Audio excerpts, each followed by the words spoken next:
Bonjour les amis. Alors, permettez-moi tout d'abord de vous souhaiter mes meilleurs vœux pour la nouvelle année. Et pour bien commencer l'année, je vais vous présenter une bonne pièce française en argent à l'effigie de Louis XVI, qui est actuellement en vente sur eBay France. Il s'agit d'un écu qui a été frappé en 1790 dans l'atelier de Montpellier. Donc c'est une pièce qui est quand même assez rare et qui est mise en vente par le vendeur Zapari Export, donc qui est un vendeur qui est très actif sur eBay France, puisqu'il a 7753 évaluations qui sont à 100% positives. Alors la pièce donc est mise en vente aux enchères. Cette pièce, elle est actuellement à 59,66 €. Il y a 22 enchères sur la pièce et la vente s'achève donc ce soir à 21h10. Donc dans environ 4h50, peut-être un petit peu plus au moment où j'aurai publié cette vidéo. Alors on va essayer de voir quelle pourrait être la valeur de cette pièce. Cette pièce, alors le vendeur a mis que la pièce était rare, en tout cas il a mis très rare condition. Donc on va voir si cette pièce, quelle pourrait être sa valeur finale, quel pourrait être le prix d'une telle pièce. Alors déjà, il s'agit d'un écu en argent donc, qui a été frappé en 1790, donc pendant la Révolution française, c'est-à-dire après que la Bastille ait été prise et que les États généraux aient été convoqués. Et donc la Révolution avait déjà bien commencé. Mais bon, les pièces, au niveau monétaire, en fait, il n'y a pas eu de changement. Les pièces, la monarchie, donc la Révolution, dans un premier temps, a continué à frapper des pièces identiques à ce qui se faisait jusqu'alors.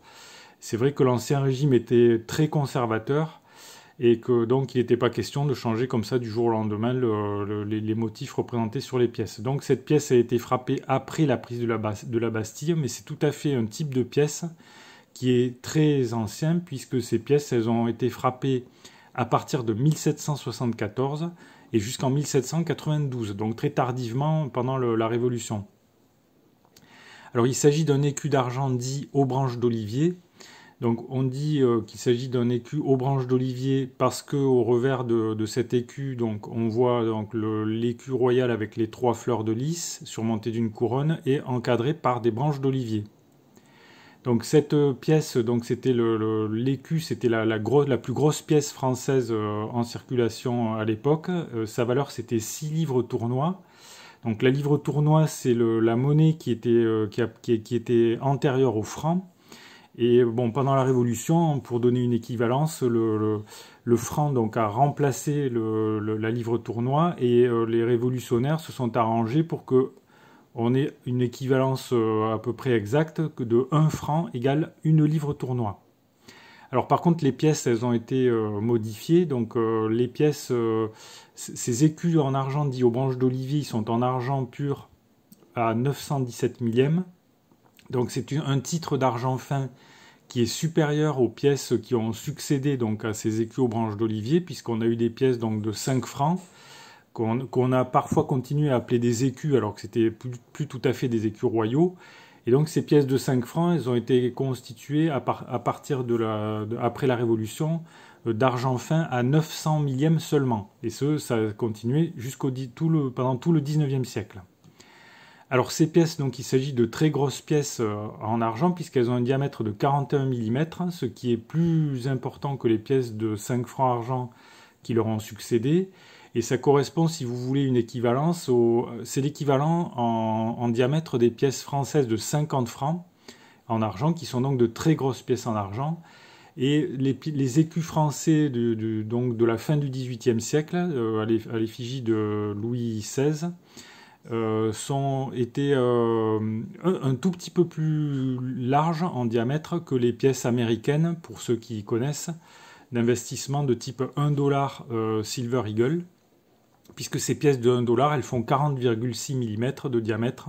Donc vous voyez que les pièces françaises, les écus français, ils sont un tout petit peu plus gros que les pièces d'investissement américaines de 1 $. Donc on a là affaire quand même à des pièces qui sont de très belles pièces, de très grosses pièces, qui sont vraiment intéressantes à collectionner. Alors maintenant, parlons un peu de la rareté de ces pièces. Donc actuellement, la pièce que je présente, elle est à 59,66 €. Donc c'est une pièce en argent, donc elle a une valeur métallique intrinsèque, c'est-à-dire que cette pièce, elle vaut au minimum son poids en argent, et au cours du jour, cette pièce, elle vaut 19,42 €. Ça, c'est la valeur du métal contenu par la pièce. Ceci dit, cette pièce, elle a pas seulement une valeur métallique intrinsèque, elle a aussi et surtout une valeur, on va dire, numismatique, une valeur de collection qui se surimpose à cette valeur en argent fin. Donc elle a été frappée dans l'atelier de Montpellier, donc avec la lettre N en 1790. Donc en 1790, 223 000 exemplaires de cet écu en argent ont été frappés, ce qui n'est pas énorme, mais c'est pas non plus une rareté extrême. Il existe des années beaucoup plus rares que ça. Par exemple, on pourrait prendre l'exemple ici là, de l'année 1789 pour l'atelier de Limoges, où seulement 15 000 pièces ont été frappées. Donc c'est plus de 10 fois moins que la pièce frappée à Montpellier en 1790. Donc il ne s'agit pas d'une rareté extrême, comme pourrait l'être par exemple la pièce frappée en 1788 dans l'atelier de La Rochelle, où on n'a que 1411 exemplaires qui ont été frappés. Alors quel pourrait être donc le prix d'une telle pièce? Alors pour le savoir, pour se faire une idée, on peut regarder un petit peu les pièces qui ont été frappées, dans les écus aux branches d'olivier qui ont été frappées en 1790, et les pièces qui ont été vendues sur eBay au cours de l'année dernière. Donc on peut voir que peu de pièces ont été vendues, 11 pièces seulement par 11 vendeurs différents pour un prix plutôt faible. C'est un tout petit marché, 819 €. Donc on voit que ce sont des monnaies rares, hein, ça correspond à des tout petits chiffres d'affaires. On ne trouve pas ces pièces aussi fréquemment que ça. Et le prix moyen de vente de ces pièces, c'est 74,48 €. On voit qu'on a des variations. Certaines pièces peuvent se vendre à 140 €, d'autres 46 €, d'autres encore 92 €. Alors le prix de vente, en fait, en réalité, il dépend non seulement, comme on l'a vu, de l'atelier, donc de l'atelier avec des ateliers qui ont des quantités de pièces plus ou moins rares qui ont été fabriquées, mais également ce qui joue beaucoup dans la valorisation des pièces, c'est leur état de conservation. Si on a des pièces en état de conservation impeccable, évidemment, le prix sera plus élevé que quand on a des pièces qui sont en état beaucoup plus médiocre, qui ont beaucoup circulé. Alors, dans le cas de la pièce qui est présentée ici, on a une pièce qui est pas en état superbe. On voit que le revers est très beau, mais elle a quand même des traces de circulation vraiment très marquées, et notamment, on voit que le portrait est assez usé. Il y a pas mal de stries. Alors, il faut dire que ces pièces, en réalité, frappées sous la Révolution en 1790, elles ont circulé très longuement. Elles ont été démonétisées très longtemps après leur fabrication. Parfois, elles ont circulé jusque sous la Restauration, donc après le règne de Napoléon Ier. Et ça explique que ces pièces sont très souvent très usées.